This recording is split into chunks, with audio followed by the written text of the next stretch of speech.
जय हिंद दोस्तों। आज मैं उपस्थित हूँ आपके सामने एक इकोनॉमी का मोस्ट इम्पॉर्टेंट टॉपिक लेकर। ये दरअसल है तो वन लाइनर, लेकिन इसमें थोड़ा सा कॉन्सेप्ट भी है, तो इससे कई सारे प्रश्न पूछे जाते रहते हैं।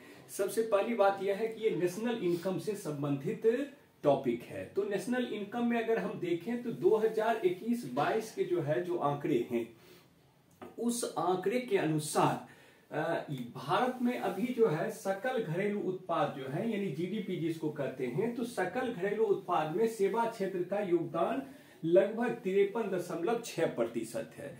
53.6% के आसपास है। उसी प्रकार उद्योग क्षेत्र का योगदान 29% और प्लस खनन क्षेत्र को भी शामिल कर देते हैं, तो ये लगभग 30 से थोड़ा कम, माने 30 से थोड़ा ज्यादा, ये 31 से थोड़ा कम 80% है।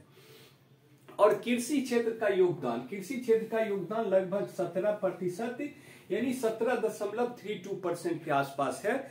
और इसमें एक बात जानने की जरूरत है, पीछे कोरोना से पूर्व इसके प्रतिशत के बारे में अनुमान लगाया जा रहा था कि कृषि का भारत के जीडीपी में यानी सकल घरेलू उत्पाद में जो प्रतिशत होगा वो घटकर 13% के आसपास आ जाएगा। लेकिन कोरोना का देखिए कोरोना काल में इसके प्रतिशत क्या हो गए, बढ़ गए। और साथ साथ सेवा क्षेत्र का प्रतिशत जो लगभग 58.5% या 59% तक भी कई बार अनुमान लगाया जाता था, तो वो भी घट करके 53.6% के आसपास हो गए। दूसरी बात यह है कि भारत की कुल जनसंख्या का लगभग 53% जो जनसंख्या है वो कृषि क्षेत्र में कार्यरत है। साथ साथ अगर हम देखें तो भारत में अभी वर्तमान में जीडीपी का जो गणना का आधार वर्ष है, आधार वर्ष का मतलब ये कि उसको ही आधार मान करके हम क्या करते हैं, कैलकुलेशन करते हैं।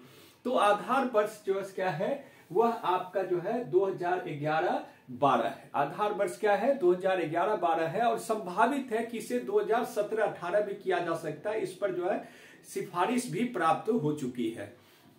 इसके अतिरिक्त अगर हम देखें तो पूरा जो राष्ट्रीय आय की गणना है, जो राष्ट्रीय आय की गणना है वो आपका क्या है, सीएसओ के द्वारा किया जाता है।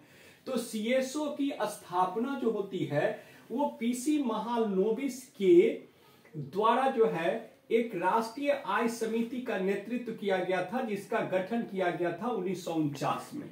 तो उन्हीं की सिफारिश पर सीएसओ की स्थापना 1951 में की गई थी। और यह योजना मंत्रालय के अंतर्गत कार्य करता है। किसके अंतर्गत कार्य करता है, यह योजना मंत्रालय के अंतर्गत कार्य करता है। दूसरी बात, एक बात और भी है कि पीसी महालनोबिस का जो जन्मदिन है 29 जून, उसे राष्ट्रीय सांख्यिकीय दिवस के रूप में माना जाता है।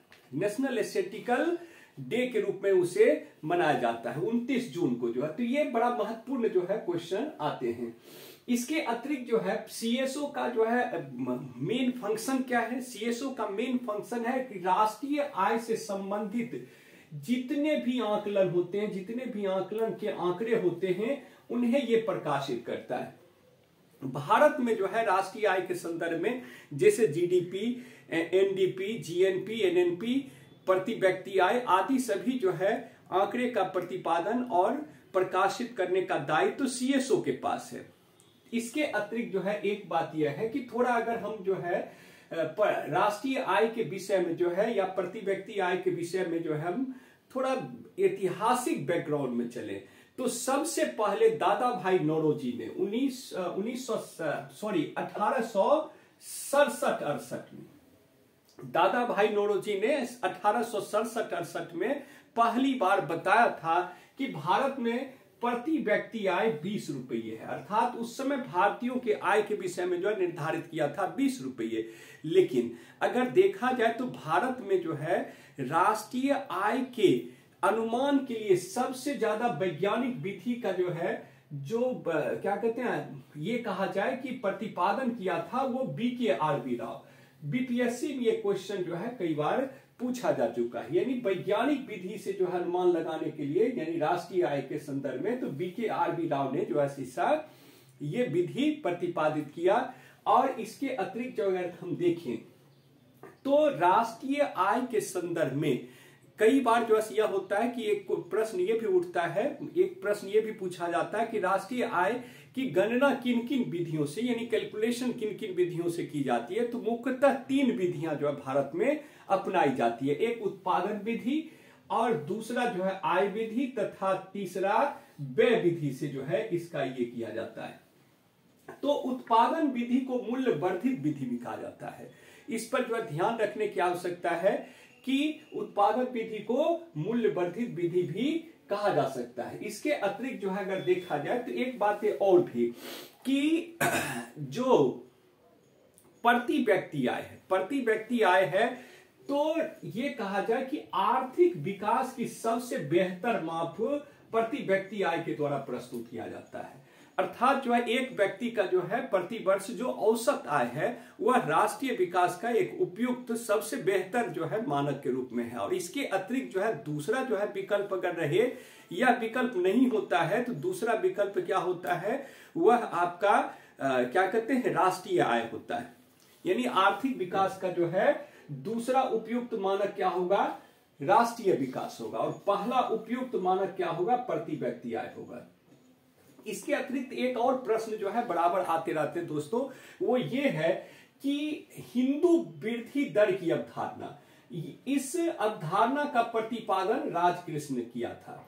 तो इसने जो है एक तरह से ये बड़ा डेरोगेटरी भी है, अपमानजनक भी है कि कहा गया कि हिंदुओं का नेचर यानी स्वभाव जो होता है बड़ा स्लो होता है, ये धीरे धीरे करके विकास करते हैं। और ऐसी परिस्थिति में जो है शुरुआती दौर में रियली जो है हमारा विकास दर 1950 से लेकर के 90 के दशक में बहुत कम था। औसत विकास दर 2-3%, 4% तक रहते थे। तो इसलिए जो है ये जो है बातें आई, हिंदू विकास दर की अवधारणा राजकृष्ण ने प्रतिपादित किया था। अब एक बात यह है कि प्रति व्यक्ति आय के संदर्भ में भी एक प्रश्न पूछा जाता है उसके फॉर्मूला से जो है। तो प्रति व्यक्ति आय का फॉर्मूला क्या है, राष्ट्रीय आय बटे देश की जनसंख्या। लेकिन ये देश की जो जनसंख्या होगी वो केवल नागरिकों की जनसंख्या होगी। तो अगर हम राष्ट्रीय आय में देश के नागरिकों की जनसंख्या से भाग दे देते हैं तो प्रति व्यक्ति आय हमें प्राप्त होता है। इसके अतिरिक्त जो है राष्ट्रीय आय का जो है जो कैलकुलेशन होता है, अगर हम राष्ट्रीय आय किसे कहते हैं सामान्य तौर पर देखा जाए तो उस परिस्थिति में जो है उत्पादन लागत पर जो निवल राष्ट्रीय उत्पाद होता है उसे ही राष्ट्रीय आय कहा जाता है।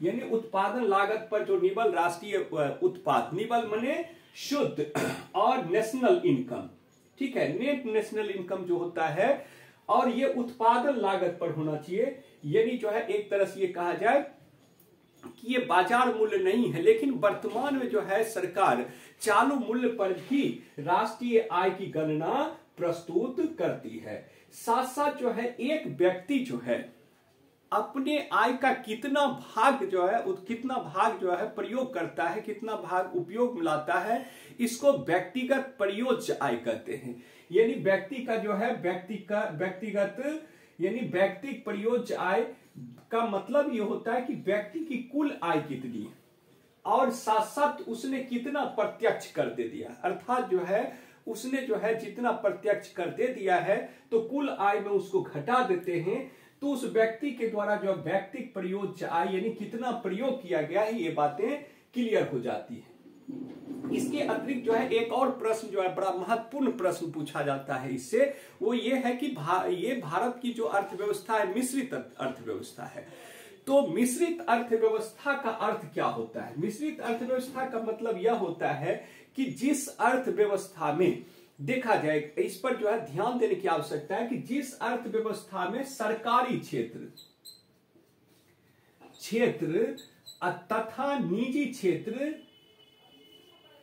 दोनों का योगदान हो, तो ऐसी परिस्थिति में उसे क्या कहा जाएगा? मिश्रित अर्थव्यवस्था कहा जाएगा। और भारत में जो क्या है इसी तरह की व्यवस्था है कि सरकार भी जो है कंपनियों को लगाती है और प्लस जो है निजी क्षेत्र भी उन्हीं क्षेत्रों में कंपनियां लगाने के लिए क्या है उन्हें भी प्राधिकृत किया गया है, अर्थात उन्हें अधिकार दिया गया है। अब दूसरी बात यह है कि सबसे अधिक पीसीआई यानी प्रति व्यक्ति किस राज्य का है वर्तमान में? तो गोवा का है। 1,92,652 रुपये इसका जो क्या है गोवा का है। और दूसरा सबसे अधिक प्रति व्यक्ति आय वाला राज्य क्या है? सिक्किम है। बिहार के विषय में अगर देखा जाए तो वर्तमान में भारत में सबसे कम प्रति व्यक्ति आय किस राज्य का है? बिहार का। मात्र 24,681 रुपये औसत प्रति व्यक्ति आय बिहार का है। और जिला स्तर पर देखा जाए तो पटना नंबर 1 पर है और बेगूसराय नंबर 2 पर है। 51,000 औसत एनुअल इनकम के आधार पर बेगूसराय दूसरे स्थान पर है। और सबसे कम प्रति व्यक्ति आय वाला जिला वह शिवहर है, जो लगभग 20,000 के करीब इसका प्रति व्यक्ति औसत आय है। तो इस तरह से जो है मुझे उम्मीद है दोस्तों ये वीडियो आपको पसंद आई होगी और साथ साथ जो है इसे आप सब्सक्राइब कर ले। धन्यवाद।